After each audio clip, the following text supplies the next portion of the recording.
everybody. Very warm welcome to this afternoon session on adult cardiac surgery.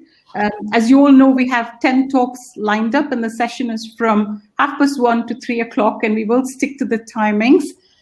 We've got a great diversity in the talks that are being presented, and it encompasses training, innovation, COVID, litigation, consent, and clinical practices. So really, without much further ado, I'm going to introduce you to our first speaker, who is going to talk to us about the training pre-COVID and during COVID and cardiothoracic surgery. If you can bring the slides up, please. Dear respected I would like to thank Society for allowing us to present our study, which is looking at cardiothoracic surgical training during and before the COVID-19 pandemic in the United Kingdom.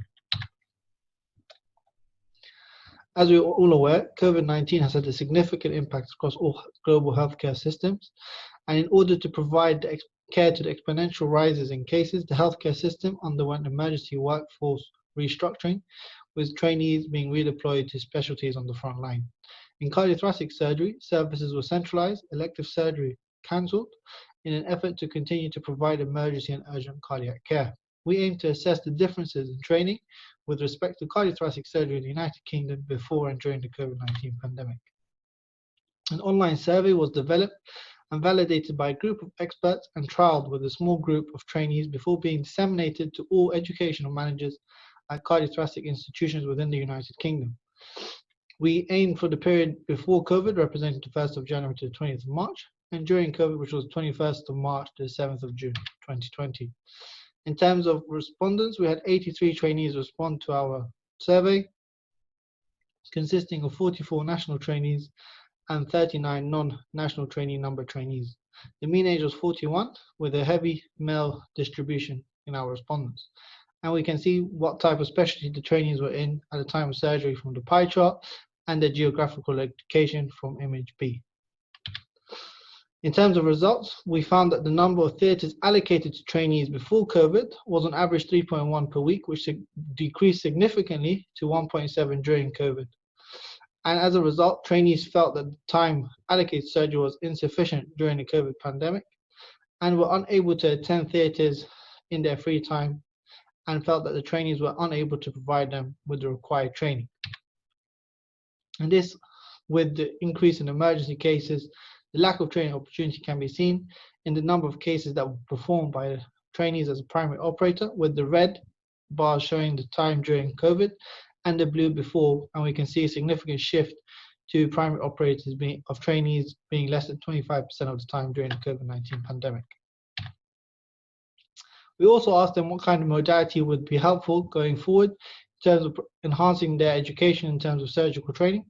We looked at 3 modalities, and the majority of trainees felt that surgical simulation was something that would help them to achieve their training requirements, and felt that simulation had a significant role in cardiothoracic training and would also be a tool that would help improve their surgical skills, and were interested in an opportunity to be part of a remote series of wet labs where the kit was sent to them in advance and would log on to an online live streaming system where they would be trained remotely.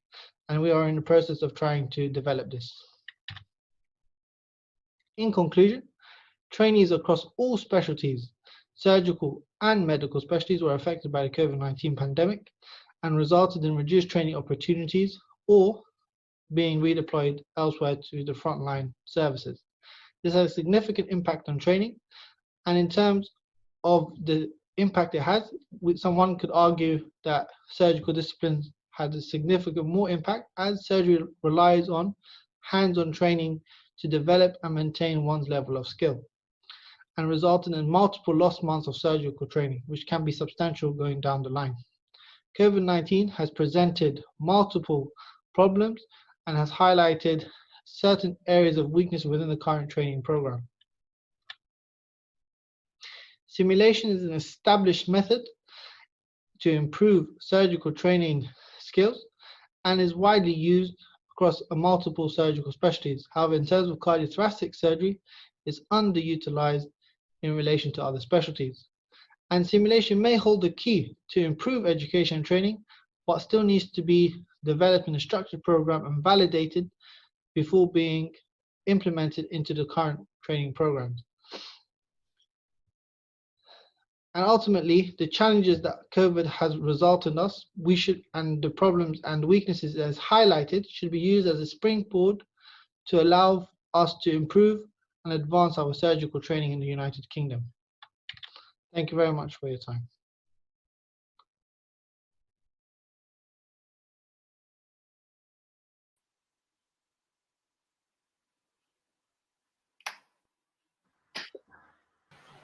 Thank you. Are there any questions from the audience? I have a question. Ahmed, are you there? Yes, are you there, Ahmed? I'm not sure he's there.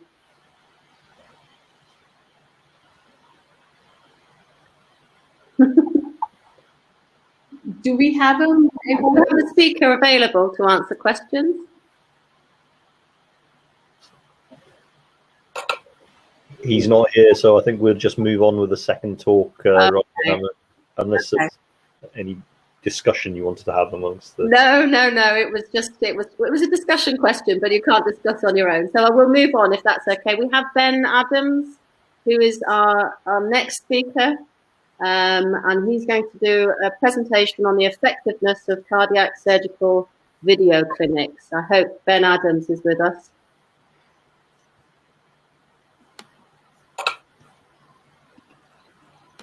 Good afternoon, my name is Ben Adams. Thank you for the opportunity to present our work on the effectiveness of cardiac surgery video clinics, which I'm presenting on behalf of the team at Barts Heart Centre. Follow-up clinics are routinely conducted at 6 weeks following cardiac surgery in most centres in the UK. Historically, these clinics are busy, often with long wait times and patients travelling great distances to be reviewed. Before the pandemic, our trust set a target to reduce outpatient visits by a third, and thus virtual clinic using a video link was an innovative solution to reduce footfall, which has even more importance now in the pandemic era. We aim to assess patient satisfaction with the introduction of virtual clinics following cardiac surgery, including during the COVID-19 pandemic. In terms of our methodology, virtual clinics in cardiac surgery were first introduced at Barts in May 2019. Patients were recruited prior to discharge from hospital whilst recovering on the ward.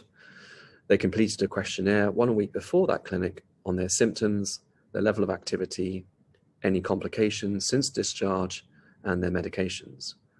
Virtual clinic was carried out using the Autus iHealth app, and patients received their clinic letter immediately via this application. In addition, feedback was provided by the patient using an app-based questionnaire. Of course, we took the opportunity to publicize virtual clinics at the time via social media. So in terms of our results, from between May 2019 to October 2020, we obtained feedback from 60 patients following virtual clinic follow-up. The mean age was 60, with the eldest patient being 80 years old, underlining the fact that this is open to any age. Most patients were male, and the mean distance from hospital was 260 miles, but this was skewed somewhat by patients traveling from Malta to have treatment at Barts. 83% were either satisfied or very satisfied with the overall quality of their virtual clinic appointment.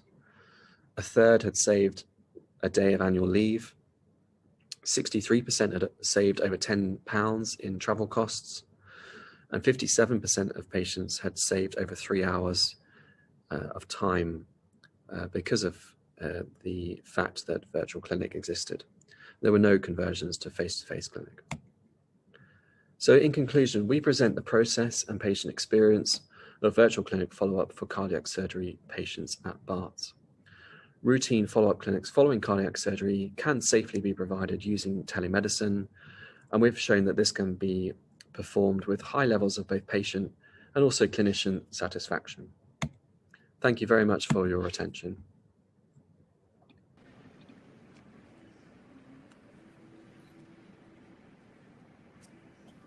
Again, I don't think there's any questions come through on the Slido yet. You're on silent, Betsy. Classic. You're on mute. So Ben, thank you very much for that presentation. Can you think of any patients that probably do still need a face-to-face clinic appointment? Hi, thank you. So I think it's quite apparent that you kind of lose something when you're not seeing a patient face to face, and particularly I guess the patients where there's a bit of a borderline decision, on fitness for surgery and so on, and those patients definitely do benefit from a face to face appointment, I would say. But that's not to say that part of the consultation or a preemptive consultation could be carried out via video clinic, particularly if they are in a different part of the country. Bearing in mind our catchment in London can be quite extremes of distance. I was thinking possibly people with language barriers. A lot of that is lost if you can't see them face to face, and also some of the patients with learning difficulties. So there are safeguarding issues. So not everything can translate into a virtual arena. Thank goodness. Thank goodness. Yeah. Okay. Are there any more questions? Has anything come up on the Slido, Amal? Yes, it has. We've got a couple of questions. One is from an anonymous sender. How many patients were subsequently brought to the clinic after their 6-week review because of complications or the need for a review? Ben, would you be able to answer that? Yeah, I think I said that there were no conversions, and I'm just trying to think, but I don't think there were any. I think most of those patients were discharged from the clinic. So, there's probably anecdotal patients that had some wound issues and therefore would have been brought into a separate wound clinic for review, but not into the dedicated consultant clinic. So there's always caveats, but in terms of that 6-week follow-up, I think it was pretty robust. Thanks for that, Ben. There's another one that's come through. Is your impression that patients are more empowered and confident for being at home? That's an interesting question. That's from our president, Simon Kendall. Simon Kendall put that question to you. Yeah, because they're in their own environment. I guess they're a bit more comfortable and relaxed at times, and I guess that might be important for some patients. So I suppose that is true, but I hadn't really sort of considered it, I must admit. But potential advantage for the patient. Yeah. Okay, and one further final question from the same person who says, thanks you for a great talk, but also says, are there any positives that you picked up from conversations with colleagues or from the survey? I think that might have been to the first speaker, Amal. Oh, I see. Yeah, sorry. It's just the timing of this has come through late. All right. Well, thank you very much, Ben. Thank you, Ben. Thank you. Thanks, everyone. Do we have David available to give his talk? Whilst we're waiting for ladies and gentlemen, I'm Dr. David K, the Junior Clinical Fellow at Endocarditis Hospital, and I'm here to present the abstract titled Mitigating the Negative Impact of COVID-19 on National Cardiothoracic Surgical Skills and Simulation Training at Large London Hospital, the London School of Cardiothoracics Experience. The London School of Cardiothoracics was founded by junior clinical fellows at St. Bartholomew's Hospital and was well supported by the cardiothoracic consultants of the same department. The creation of the London School of Cardiothoracics is directly related to the negative impact of the COVID-19 pandemic on access to quality national surgical skills and simulation training of the NHS. It's quite clear that lockdown restrictions and social distancing guidelines have contributed to this emerging landscape. The cardiothoracic department at St. Bartholomew's Hospital set out to tackle this challenge by delivering more national teaching courses to reduce travel demands for trainees and also increase the availability of courses during this period. Upon the creation of the London School of Cardiothoracics, 3 national training courses have been organised. These courses have both been accredited by SCTS and the International Society for Minimally Invasive Cardiothoracic Surgery. All courses were taught while adhering to strict COVID-19 guidelines and hospital protocols. A summary of our course participants shows that our focus at the London School of Cardiothoracic Surgery is on junior trainees between the level of foundation year and SD3. Most participants reported an average of 4 to 8 months of cardiothoracic surgical experience. We are quite pleased to note that the pre-course knowledge and learning outcomes for both the basic surgical skills in cardiothoracic surgery and the advanced robotics technical skills wet lab course were significantly improved, as the post-course knowledge and learning outcomes showed quite significant improvement across all domains measured. Participants reported low pre-course knowledge of the topics, with an average Likert skill score of 2.04, while all participants reported a high satisfaction for knowledge acquired, with a Likert score of 3.38, and were highly likely to recommend all courses to their colleagues. It is worthy to note that participants reported high satisfaction with the logistics of all courses. Some of our key milestones are the launch of our website on the 14th of August 2020, the first basic surgical skills in cardiothoracic surgery held at St. Bartholomew's Hospital, the first European robotics course for junior doctors, the Advanced Robotic Technical Skills course, held at St. Bartholomew's Hospital on the 10th of October, the launch of our YouTube channel on the 23rd of November, and the commissioning of our LSOC Cardiac and Thoracic Surgery Handbook for junior doctors, both of which are now in the publication phase. Given the unique nature of this pandemic and its potential to persist for an extended period of time, it is imperative that suitable interventions are made to maintain and improve surgical training. We encourage more trusts to deliver more national teaching courses while adhering to strict COVID-19 guidelines and ensuring the safety of training participants. We also encourage the participation of junior doctors in hosting these courses, as they have quite a lot to give to this endeavour. Our experience suggests that this is possible within the current pandemic and provides a blueprint for other surgical specialties to follow. Please follow us on our website at www.londonschoolofcardiothoracics.com and contact us if you would like to learn more about our courses. Thank you.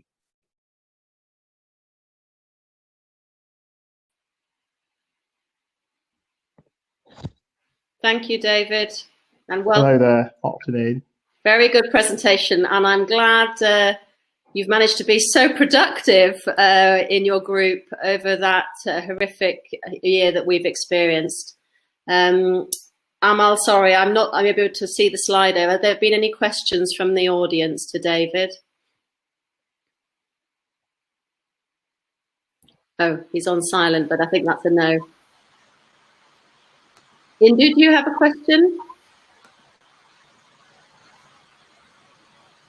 He's also on silent. We're not very good at this technology.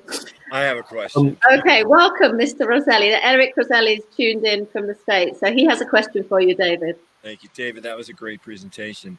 Did you attempt to use any objective assessments of how people did before and after these experiences in that simulation training?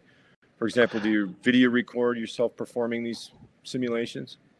So for the advanced robotic course, we did assessments during the course, but that's not something that we've published. So we had a leaderboard. We used the Da Vinci simulator. So it did show the before and after scores, but we did not set out to actively check how much they had improved. We asked participants to give us their own impression of how much they had improved.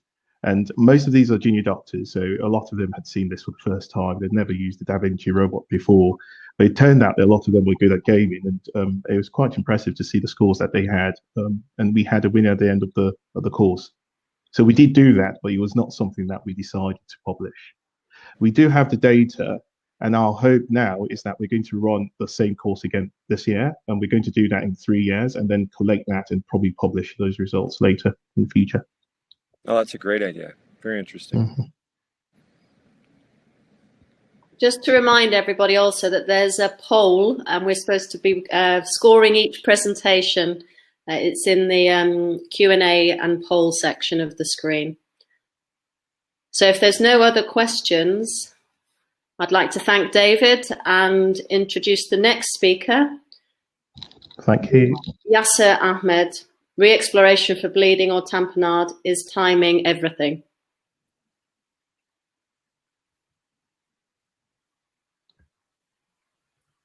Good afternoon. I am Yasser Ahmed. I am cardiothoracic registrar at Morriston Hospital, Swansea. My presentation today is on reopening for bleeding after cardiac surgery and how the timings of reoperation affects the outcomes.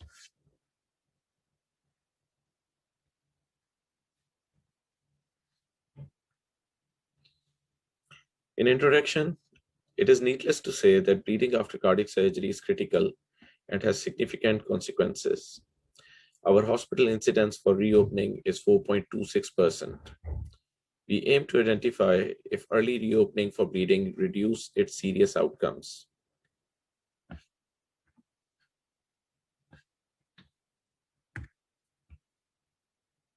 We included all patients from the start of 2013 to the end of 2019 who underwent adult cardiac surgery and reopened for bleeding or cardiac tamponade at our center.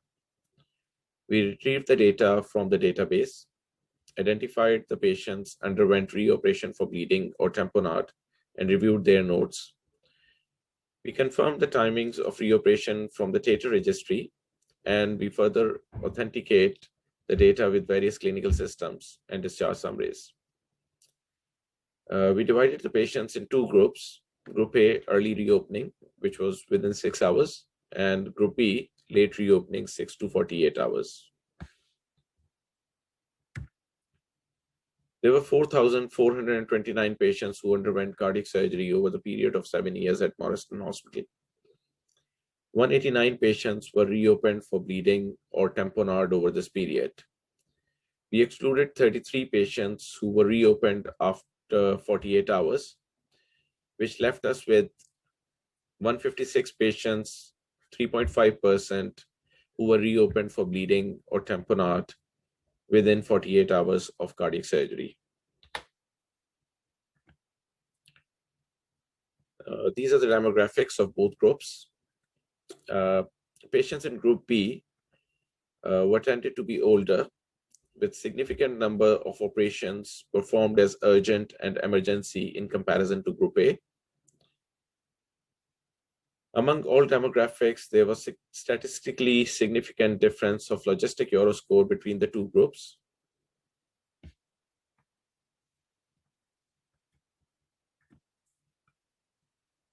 Of our 4,429 patients, 40% procedures were coronary artery bypass grafting. 27% were valves, including multiple valve operations. 25% were combined procedures, and 6% were major aortic cases. Whereas ratio of reopening in CABG was low. As you can see, 40% of the total operations were coronary artery bypass grafting, but 30% of the patients who were reopened were coronary artery bypass grafting. Similarly, if you will see in the valves, valve reoperation is similar proportion as the cases of total operations, and higher proportions in combined and major aortic procedure. The distribution of variation in between 2 groups were not different. Surgical sites for bleeding. Although there were only 50% of patients who had active bleeding found, and other 50% were either coagulopathic or no specific site for bleeding was found. Highest bleeding points were found from the patients were sternal wire holes, followed by aortic bleeding or bleeding from the aorta. And the sites from aorta which were bleeding were aortic annulation, cardioplegia site, aortotomy line in AVRs, and aortic graft sites in major aortic cases were found. Further bleeding points were related to the coronary grafts, either proximal end or distal ends, side branches of lima or saphenous vein grafts. More bleeding points were found at other sites in the mediastinum and chest cavity, as shown in the bar chart.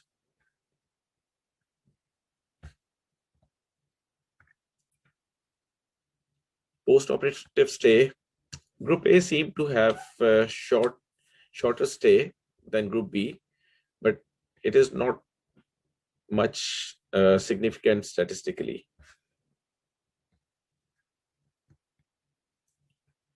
Post-operative complication.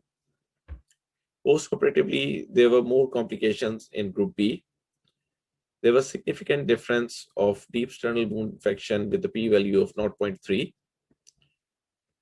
Collapse, consolidation requiring antibiotics were recorded as common pulmonary complication in Group A, whereas reintubation, ARDS, tracheostomies, and pleural effusions were frequent in Group B. Hemofiltration and stroke were higher in Group B, but statistically not significant. There was considerably higher mortality was found in Group B, although we know already Group B comprise high euro scores. In conclusion, our study showed early exploration for bleeding or tamponade leads to better post-operative outcomes in mortality and morbidity. Though timings of re-exploration is a complex decision where comorbidities, risks, and benefits need to be considered on every individual patient. And there is no doubt that we need to correct the coagulopathy before taking the patient back to the theater. That is all. Thank you very much. And any questions? Yeah, we've got some questions coming through. There's some questions coming through. We've got one from Mr. Kendall again. He's congratulating you on your great work and presentation, and thanks you for sharing. He's asking if, as sternal wires are such a significant contributor to the reopenings, have you considered changing the sternal closure system that you use, such as using zip fix or round-bodied needles? I think it's a good question actually, but the needles itself actually it is very easy to reopen as well actually. If you will be using the fixers, that is much different actually and much more difficult to reopen the patients as well. Whereas actually even the calls, courses and things actually they all been done actually for the reopening with the sternal wires. I have not used actually any of the fixers, so for the reopening I don't know actually how it will work. But obviously, in the current era, we're not using trazolol, and I think that came through in Mr. Kendall's comments that trazolol is probably reserved for the more complex cases. Yes. And, do you use trazolol at your unit for the major aortic cases? Yes, for the major aortic cases, actually, we do use, not for the valves and things, but only for the major aortic, especially type A dissection, actually. Okay, great. Well, are there any other questions that have come through? Can I ask a question? Yasser, thank you very much, and reiterate that it's important to share these experiences, even though they're a bit painful.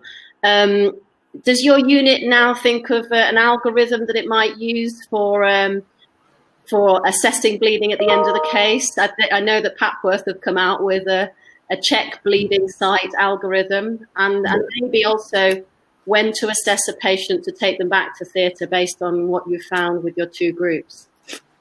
Yes, we have looked into all the significant sort of profiles as well of the patients. So make the patient profile actually together and categorize them whether they are high category actually for the rebleeding, higher risk. And those patients, actually, we will be taking more care as well. Actually, every patient, our algorithm, actually, we have made one. There's not much different, actually, what the Papworth has made. And it is inclusion, actually, of the team from the anesthetic as well. As I said, actually, there were 48% patients, actually, who were bleeding as coagulopathy. And these were the major risks, actually. We didn't find any bleeding points, actually, in those patients. So it is a combined work, actually, of everyone. I have a question. I thought this is a really important kind of analysis to do, but I'm wondering if you're planning on doing any additional statistical analysis. For example, two questions. One is, how did you pick the time point 6 hours? Yes. To differentiate the two groups? Was there an inflection there when you looked at some of the Yes. data as a continuum? Yes, and exactly. There was? Okay, great. And the second question is, did you consider doing any kind of propensity match, since the groups they did look quite different in your initial sort of comparison? Yes, both of the things, actually. Propensity match, I have asked already the statistician as well, actually, to have a look into it, actually, to make some propensity match with the data, because the other side, actually, is too big as well, actually, 4,429 patients. So it is not easy, actually, to propensity match otherwise. So that's your second question, actually. The first question, yes, it was in my mind as well, actually, why 0 to 6? And many of the time, actually, I have divided the times, actually, specifically 0 to 6, 6 to 12, 0 to 8. And I've seen, actually, this is the time where we find statistically a bit of the difference as well, actually, in both of the bleeding groups. Otherwise, like 0 to 6 is different, actually, to 6 to 12, and 12 to 24, and 24 to 48 hours. Beyond that, it is completely different group, actually. But 0 to 6 is different to all groups, actually, whereas the other groups actually matches to each other. Yeah, I'll be really interested to see the propensity match, because well, the mortality was double in this group as well, so it seemed quite a different population of patients. Great. Thank you very much, Yasir. We need to move on in the interest of time. Apologies. Sure. So I'll introduce our next speaker, Esti Kushbin, who's giving us a talk on have disruptions in the dental services during COVID-19 pandemic increase the incidence of severe bacterial infective endocarditis.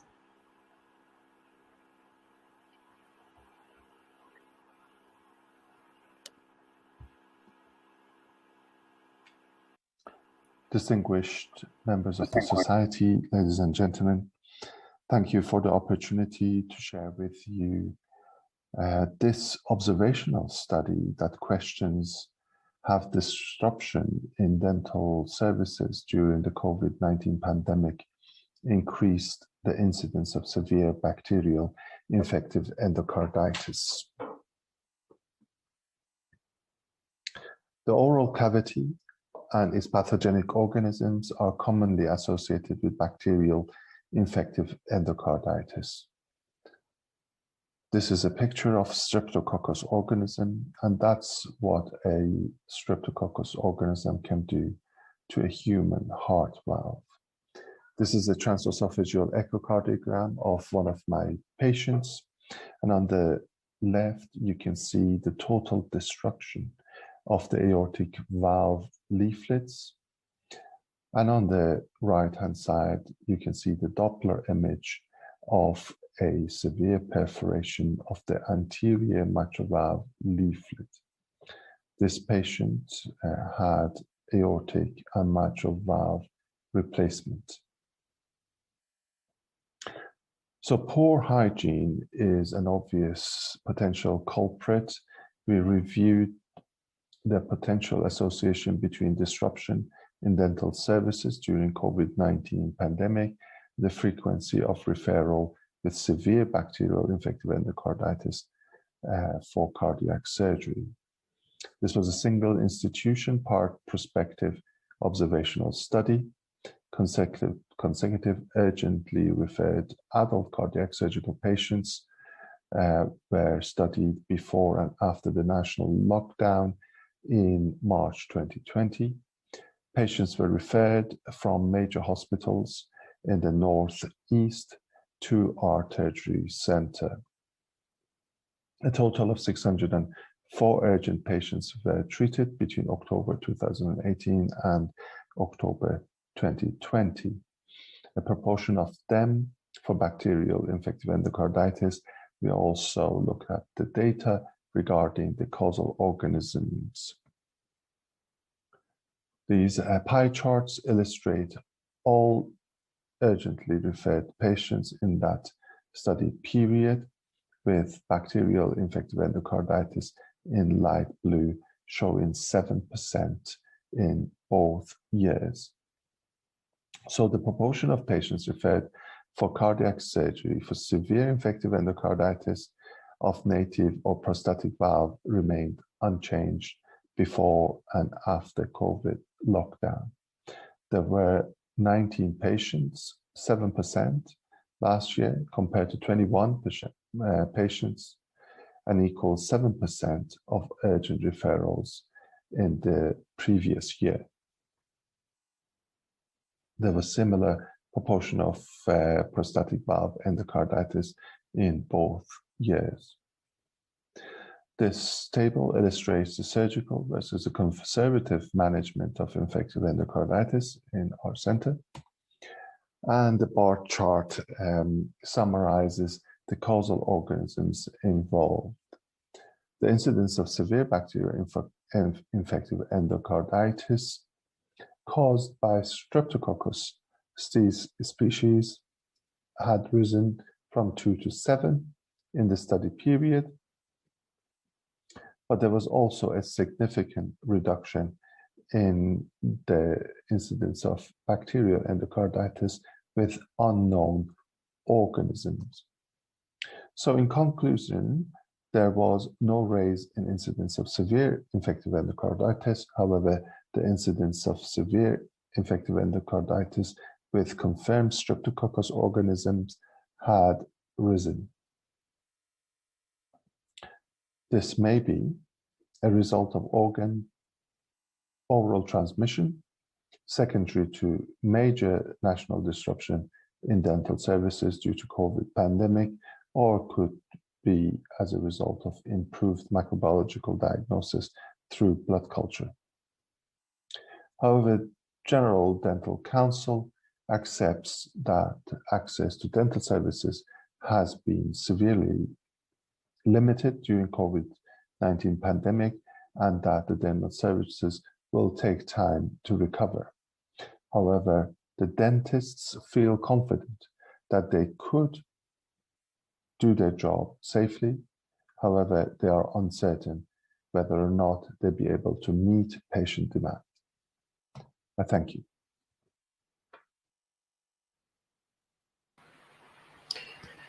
Thank you very much for that excellent presentation, Speed. We'll open that up to questions. At the moment, there's nothing coming through on the Slido, but I think you've highlighted a very important adverse effect of COVID-19 on the ability to patients to access dental services. And I know personally, it still remains a problem in certain areas of the UK to get prompt, appropriate dental treatment.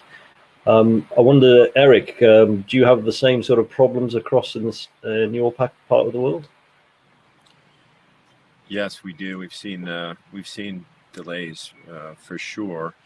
I don't know if the increase in endocarditis is directly related to poor dental care, although I'm sure that's played an important role. It seems like the lack of all maintenance health issues has probably led to the increase in endocarditis. We've also seen an increase in the use of opioids. So we've seen more drug abuse related endocarditis as well. Betsy, are there any questions come through? There's no questions as of yet. No, on the Slido. Any other questions from the panel members?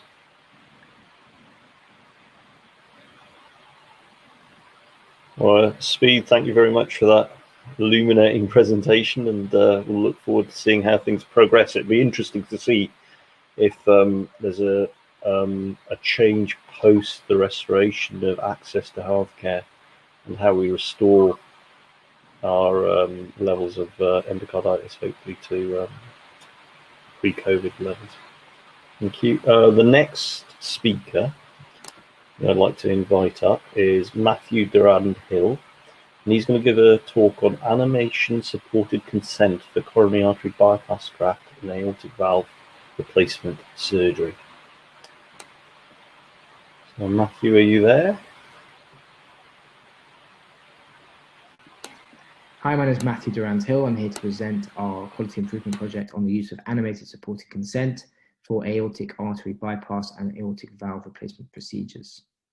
In terms of our baseline understanding or baseline of the quality improvement, we surveyed patients by means of a questionnaire who attended our institution for coronary artery bypass and aortic valve replacement procedures. We noticed that baseline level of understanding, even following consent, was quite low, or lower than we would like. Therefore, we introduced video animations to help support consenting. The videos were developed with consultants at our institution, and they were made available by means of a web link, or in some patients by means of video books, which were present on the ward. In terms of engagement, so we had 4 patients in our second cycle who used the QR codes, and 12 further patients who used the video books when they were on the ward. We then resurveyed in the 16 patients their understanding using the same questionnaire as was used in cycle 1. In terms of what the video clips look like, so here's a brief clip from the video. This video describes the surgical procedure coronary artery bypass grafting, or CABG. CABG is used to improve blood flow down heart arteries, which are narrowed or blocked. The procedure involves taking healthy veins from your leg or arteries from your arm and using them to bypass the narrowed or blocked heart arteries. Your surgeon may also use an artery behind the breastbone, which is attached to the most important heart artery because it lasts longest. The operation is used to treat symptoms of chest discomfort, breathlessness, and to prolong life. Please listen carefully to what is involved. First, you will be given a general anaesthetic, which means you will be asleep and pain-free for the operation.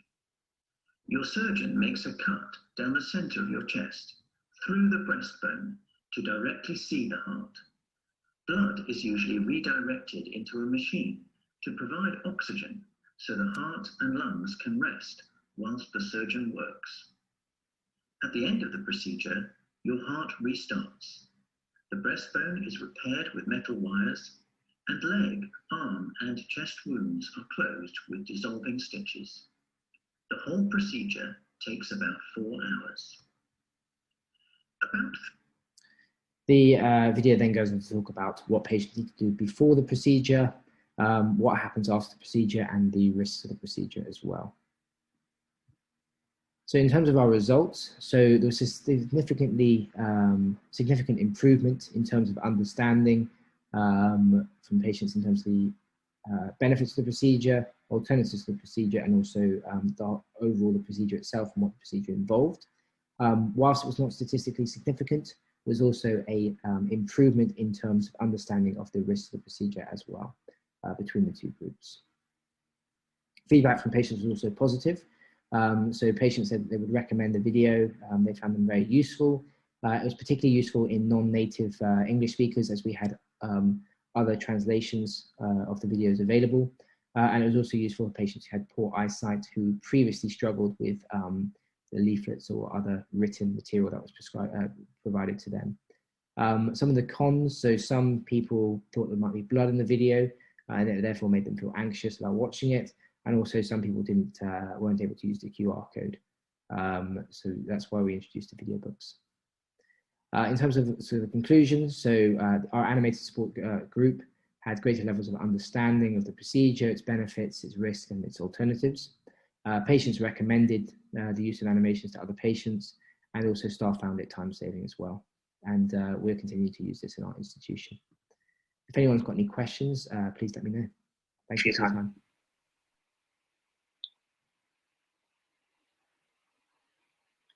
I think David is going to field questions on Matthew's behalf. Are there any questions on the slide there? Not through yet, no. David's got one while we're waiting for Slido to kick in. David's answering. Ah, I see. Yes, so it's so we're both co-authors in the same project. So Matt's unfortunately playing golf at the moment, I think. I've got a question for you, David. Then the animation that you've demonstrated there appeared quite sort of simplistic. Was that done on purpose, or just because that's the sort of facilities you had available? Could it not be a bit more interesting, in that is a word I'd use for the animation? This is quite a well-established project in cardiology, and I think they've done quite a number of videos already in the cardiology department using the same sort of animation, and they've done a study, and they've come up with a protocol for how to make these videos based on patient feedback.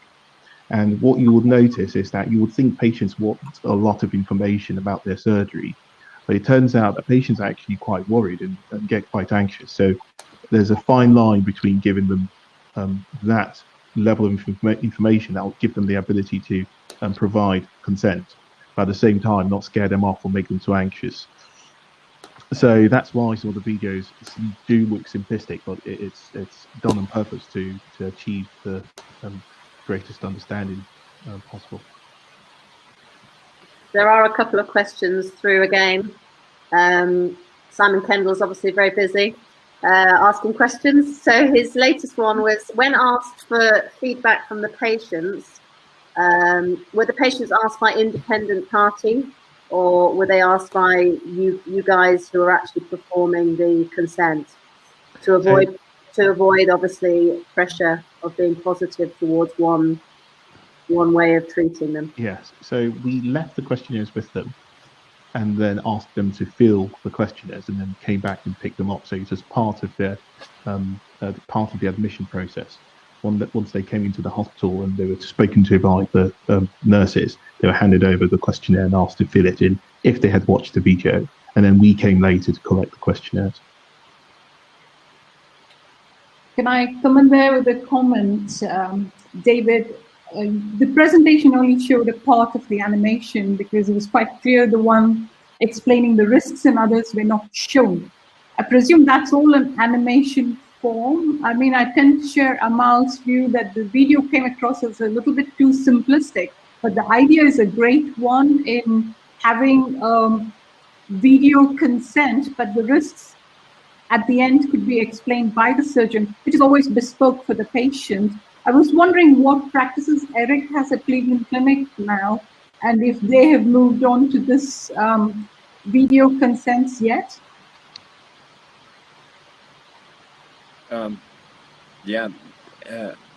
Was there a question for David first, or should I answer? There was a question for David first to be followed. David, David, go ahead. Brilliant. So this was just a 30-second. So the clip is actually 5 to 6 minutes in length. So there's lots of information in there. That's first of all. Secondly, I would like to say that this is just an adjunct. So this video is given to the patients while they're home. The link is sent to them when the date of the operation has been confirmed, and they get the video before they then speak to the surgeon. So they still have that consent process with the surgeons, which is more robust. But the idea is this video sets them up for that conversation, gives them the ability to be more comfortable with asking all the relevant questions that they need to ask. So it can't replace the formal consent process. It's just what we've seen is that it helps the consent process, especially for patients who do not speak English as their first language, because we've got all these videos in multiple languages as well. So to answer your question about whether we're doing video consent, the answer is no. We maintain the consent to be a personal, face-to-face interaction. That's important, especially as you guys pointed out, the importance of having that discussion script. I rather really like the simplicity of your video. I'm often surprised that even the most sophisticated patients can have some of the most interesting questions about what we are doing to them. You know, even engineers and people that are pretty well educated really don't have a very clear understanding of exactly what we do. And sometimes just delivering a really simple sort of description of it, like this animated sequence, it probably saved me a lot of time. That was great. Thanks for that, Eric. We've got another question come through on Slido. It's from our colleagues in New Zealand, David McCormack. He's congratulating you for the presentation and then says that there's been a lot of innovations as a result of COVID. However, since they've come out of the COVID, these innovations have been lost. Do you think that, David, that your innovation will be preserved when this pandemic's gone away and we've gone back to normal ways of working? I do hope so. I think that there's a clear improvement in understanding for a lot of these patients, and I think the patients who watch these videos ask better questions during the formal consent process. So I do hope we keep this. We've tried to. One of the problems that we've had with regards to the intervention has been trying to get the link to the patients in the most effective manner, but I don't think that that's something that's going to be a problem, because we do send out emails and letters to patients, so it's always going to be part of that process. So hopefully it doesn't get lost. All right, well, thank you very much. We'll move on to the next speaker and talk now. So I'd like to invite Savannah Gaislin, and her presentation is on, does wearing enhanced PPE in theatre increase cardiothoracic surgeon workload and the patient morbidity? Thank you, Savannah.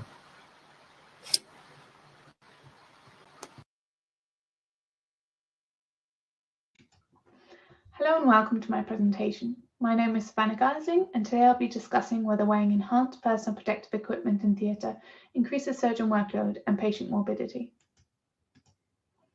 The use of enhanced personal protective equipment in the operating theatre, such as hoods, visors, or FFP3 masks, has become common since the start of COVID-19. The impact of this change on patient outcomes and clinician well-being has not been previously assessed. However, we know from previous studies that elevated stress can negatively impact surgeons' operative and non-technical skills. Our aim was to evaluate the impact of enhanced personal protective equipment use on cardiothoracic surgeon workload and intraoperative patient outcomes.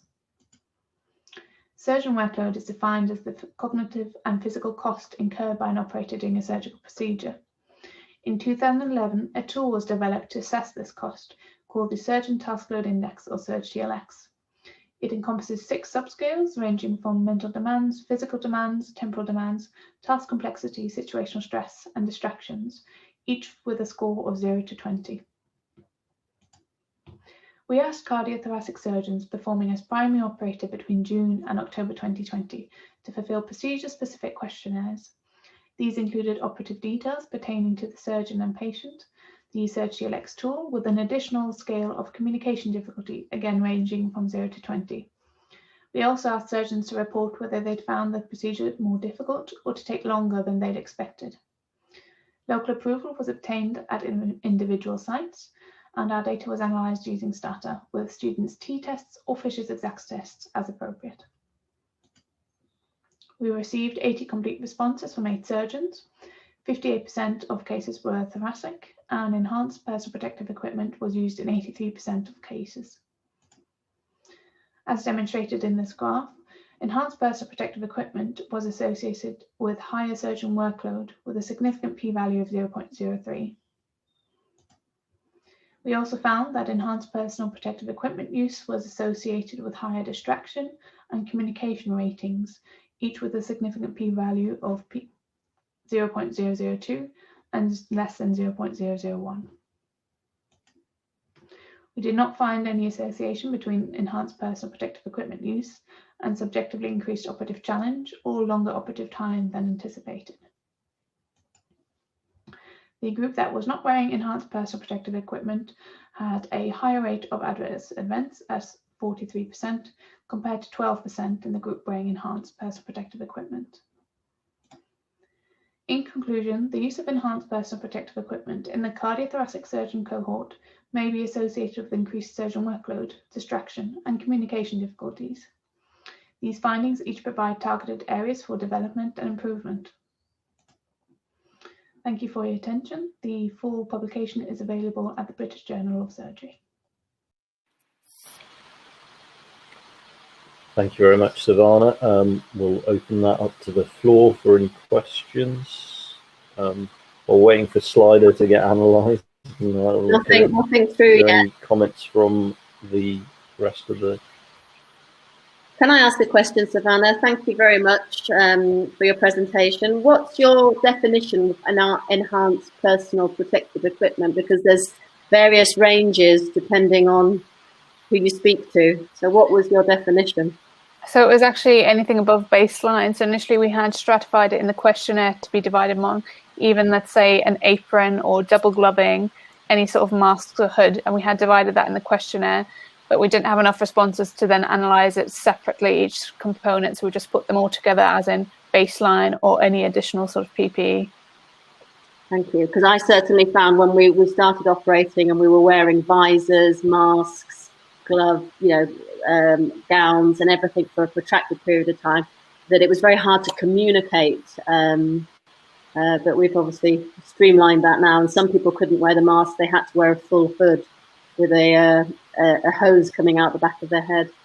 Exactly. And I think they all got their own communication difficulties. I think there's a lot we can probably learn from, let's say, orthopedics, where they've been using these hoods for a very long time and sometimes have these integrated speaker systems. And there are adjusted personal protective equipment that has been specifically targeted towards enhanced communication, even the masks that are see-through at the front, so you can actually lip read a little bit. So I think there's room for improvement there. There doesn't appear to be any further questions on the audience. And we probably, therefore, thank you very much. We probably should move on, I think. Thank you for your presentation. Thank you. So the next speaker is Shiwi Wu, I hope I pronounced that correctly. 14 years of litigation claims in cardiothoracic surgery in the United Kingdom NHS.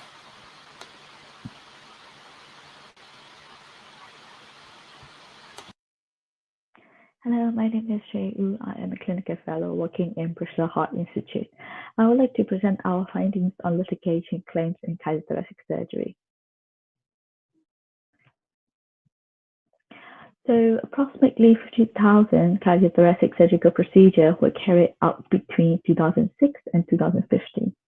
The NHS Resolution is a non-profile organization managing both clinical and non-clinical negligence claims. So we would like to analyze and discuss about the litigation claim in cardiothoracic surgery. The total numbers and details of claim by NHS Resolution from 2004 to 2017 were requested under the Freedom of Information Act 2000. The information for successful claims and successful claims were provided as listed. We have also evaluated the primary causes for both closed claims or in claims settled with payment. So as you can see on the results, there are total 753 claims recorded from 2004 to 2017, of which 415 cases, which is 55.1%, were successful. The number of claims has been steadily increasing since 2004, with two significant rises from 2009-10 to 2010-11, which is 48.6% raise, and 2012-13 to 2013-14 with 30.8% raise. The mean successful claim ratio was 69.58%. And also there is a steady increase in the successful ratio from 2004 to 2017. The total amount of 140 million were paid, and the majority goes to the successful claims. The leading primary causes of successful claims are intraoperative problems, followed by the failed or delayed treatment. So it is also essential to highlight the importance of their consent. With only 12 claims, 7,744,000 were paid to claimants due to failure in the consenting process. The clinical negligence costs continue to rise and add enormous pressure to the NHS. Surgical specialties receive the greatest number of clinical negligence claims, up to 40% of the total claims. Cardiothoracic surgery only receives 1 to 2% of the negligence claims amongst all the surgical specialties.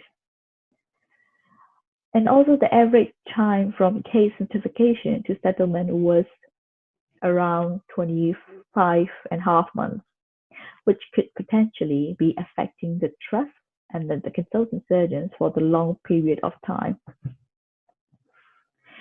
So the Gov published a report in 2018 discussing the cost of litigation. The national average varies from 0 to nearly 1,500, with an average of £207. They have also recommended a 5-point plan, including number 1, performing the internal audit to assess the litigation cost per activity, and number 2, review claims submitted to NHS resolution to confirm the correct clinical coding. Number 3, review claims in details against medical records to seek for improvement. And number 4, learning from the claims internally. And number 5, learning from external units with good performance. A major limitation of our study is claim resolved without code hearing will not include it. This could potentially screw the data, as the trust may decide to settle the case outside the code to avoid the lengthy and costly hearing. In addition, the data was managed by non-medical profession, so a proportion of cases may be categorized as unspecified due to lack of medical knowledge. This also relates to a Gov recommendation point 2, where the clinicians are recommended to be involved in the clinical coding of the NHS resolution data. So in summary, we have provided an insight on claims against cardiothoracic surgery. The total number of claims against cardiothoracic surgery remain low in the UK when compared to the other specialty. The Gov report made a very important 5-point plan, and the trust and the clinicians are encouraged to involve in this particular area. Thank you for listening. Thank you very much, Masood, for that very illuminating presentation. Litigation is becoming an ever-increasing part of everyone's work. Recently, there's been a litigation pack sent round to each of the units describing their position in the UK in terms of the average payout per case. Why do you think there's such a huge variation between the 40 or so units around the UK in the amount paid? You've mentioned the average cost was 207, but it does vary from nearly £1,000 per claim to very little in some units. I think it depends on each unit, because some of the units usually settle down outside the court, but some of the units usually come to take to the court. So the data are very varied from each depend on each individual. That's why, and also the other thing is as on the SCTS website. Now we are changing from individual outcome to the unit outcome, which can affect these litigation claims as well. Are there any questions from the panel or from Slido? Not from the Slido. I've just got one question for you. What proportion of these claims were actually serious adverse incidents in cardiothoracic surgery? Do you know about that? Any information? So most of them are intraoperative problem, but because of the confidential data, we couldn't identify the specific what kind of problem is it. It might be the never advanced happen in some units. So, but we can't get the specific data for each unit because of the confidential issue. I think the next thing is to worry about maybe the delayed treatment and patients who haven't come for an operation in the last year and the consequences of that. Our trust certainly is worrying a lot about that. Yeah, especially in this COVID time, it will increase more. Well, thank you very much. We'll move on in the interest of time to the next speaker, which is utilization of extracorporeal life support, a 5-year single center experience, and the presentation will be given by Oi Banji.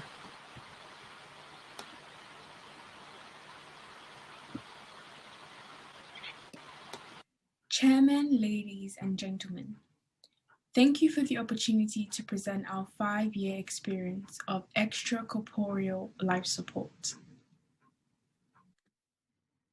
ECLS has become an important tool with patients with severe heart and lung dysfunction. The use of ECLS has increased over the past few decades. Improvements in technology, lower cost of equipment, and familiarity are all factors that have contributed to the increased use of ECLS. The main types of ECLS include veno-arterial, which can provide support for both the heart and the lungs, veno-venous, which can provide support for the lungs. Our main objective was to evaluate the use of ECLS and the outcomes in patients over 18 requiring VA ECLS at our center. This was a retrospective cohort study, with the population being adults with cardiogenic shock that were treated with VA ECLS between January 2015 and October 2020. Patient characteristics, indications for ECLS, and management strategies were all evaluated, alongside morbidity and mortality. Over the period of 5 years, a total of 85 patients underwent VA ECLS. The indications for VA ECLS included post-cardiotomy, which made up 40 patients, myocarditis, which made up 15 patients, post-myocardial infarction, which made up 10 patients, and arrhythmia, cardiac arrest, malignancy, and pulmonary embolism. This table shows the patient characteristics. We divided our patient cohort into 2 groups, post-cardiotomy and non-post-cardiotomy, and they were compared.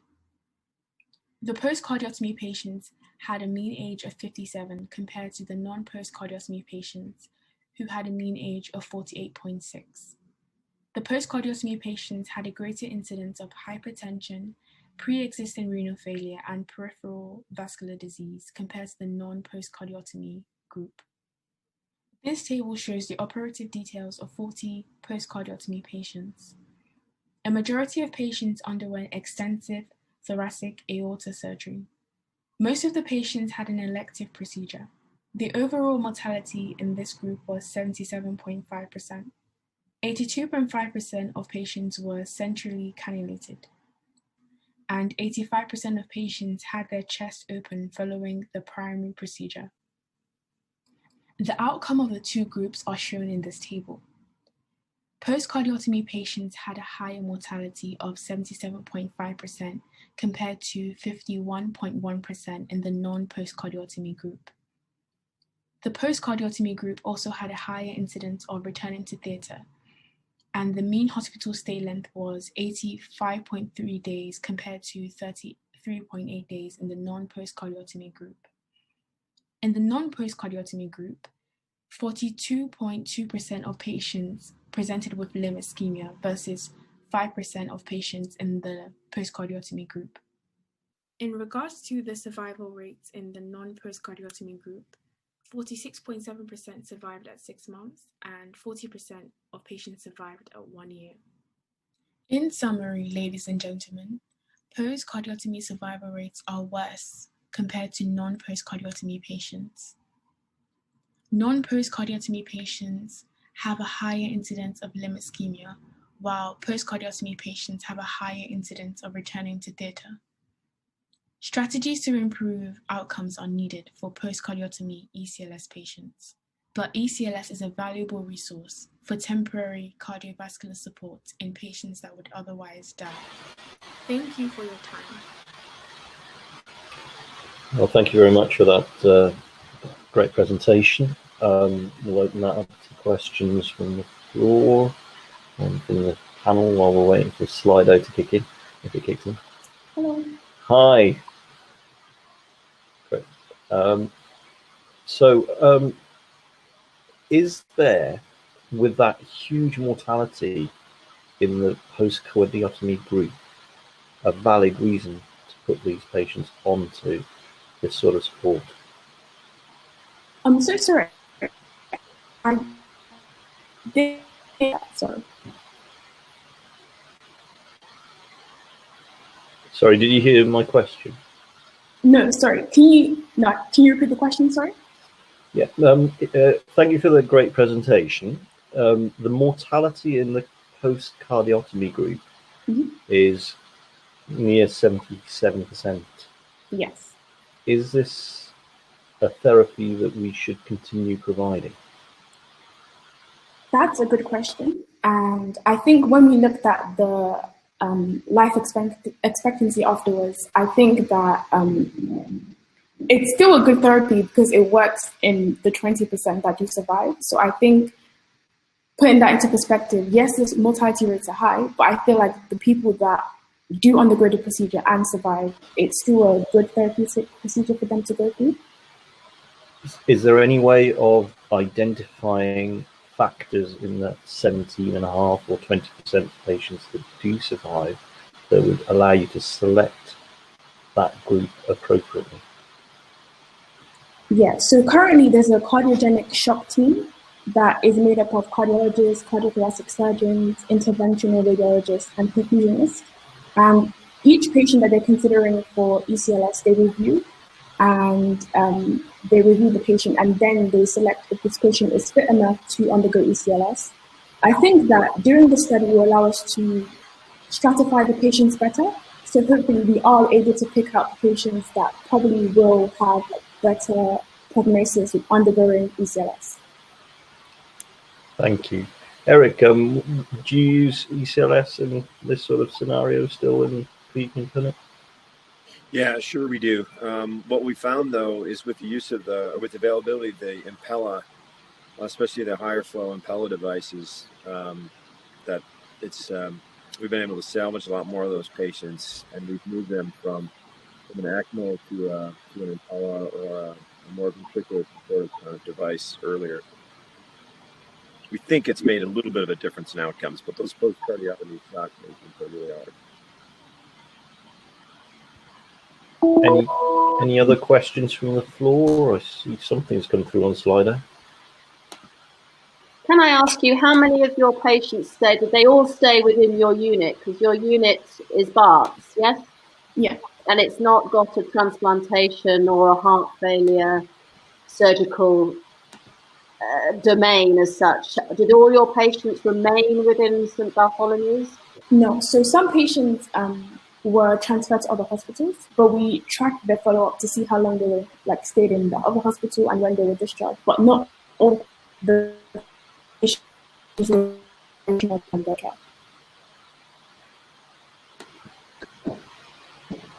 Thank you.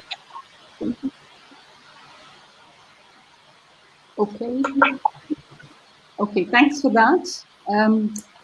So it gives me great pleasure to introduce Dr. Eric Roselli and invite him to deliver the keynote lecture for this session.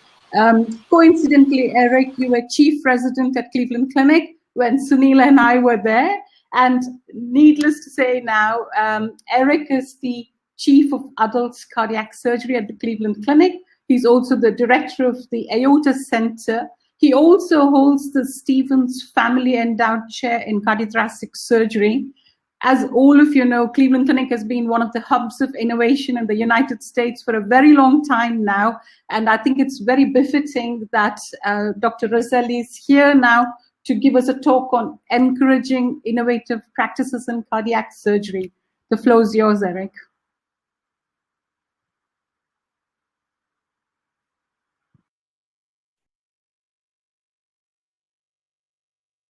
Good morning. Thank you to my good friend Sunil Bhutia and the Society for allowing me the opportunity to present today. I'm sharing with you the talk, Encouraging Innovation in Cardiac Surgery. Disclosures are shown here. I don't think any of them are particularly relevant to the talk, except for the fact that I work with many industry partners because I think it's one of the best ways that we can stay innovative by working across disciplines.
Hi, Indu, you're on silent.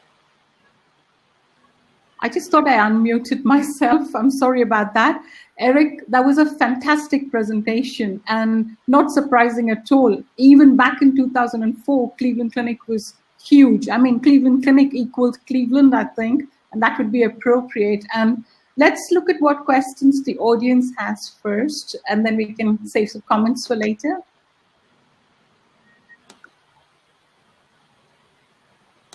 Thanks, Indu. It's nice to see you. Nice to see you too. So there's a question come through from your old colleague Sunil, and he's just saying thank you for a great talk, but that's the limitation of that one. Yes, Betsy and Amal, you'll have any comments? Betsy, unmute yourself. Sorry. The Cleveland Clinic, London. What's your thoughts on that? I think they have a good vision to improve access to high quality care for people, and that's all I can tell you right now. My knowledge of the leadership of that place is what I have. The details of how they're doing it, I can't speak to, but I know the leadership there is really fantastic, and I think that they're going to bring good competition to all of you over there, and that's okay. I think that's a good thing. A rising tide floats all boats, and we're looking forward to being an important partner to everyone else in the UK. Eric, if I can ask you a question, you've obviously set the standards very high in innovation at your centre. How do you think that, that some of the centres in the UK could possibly adapt and become miniature innovators and follow your trend, shall we say? Well, I tried to share with you some of the organizational details of what we do in Cleveland, because my experience has been what differentiates us from a lot of other places that allows us to empower people to move forward quickly is our organizational process. There's not a lot of barriers to young, talented people that have really good ideas. And I think it's because simple things like the bottom line is shared. This model with the sentence creation, where a new staff comes in and wants to build a program around something they have a focus in, we help them to create a program around it. Give them a title, give them the responsibility, allow them to take ownership. And that's what we need to encourage. This idea that people have some autonomy and purpose. Are you trapped, as we sometimes find ourselves in the UK, by quite stringent governance and rules around how we go about adopting new technologies or new procedures? Yeah, a little bit. I mean, look, when it comes down to it, we're allowed to do what we need to do to provide the best clinical care for our patients.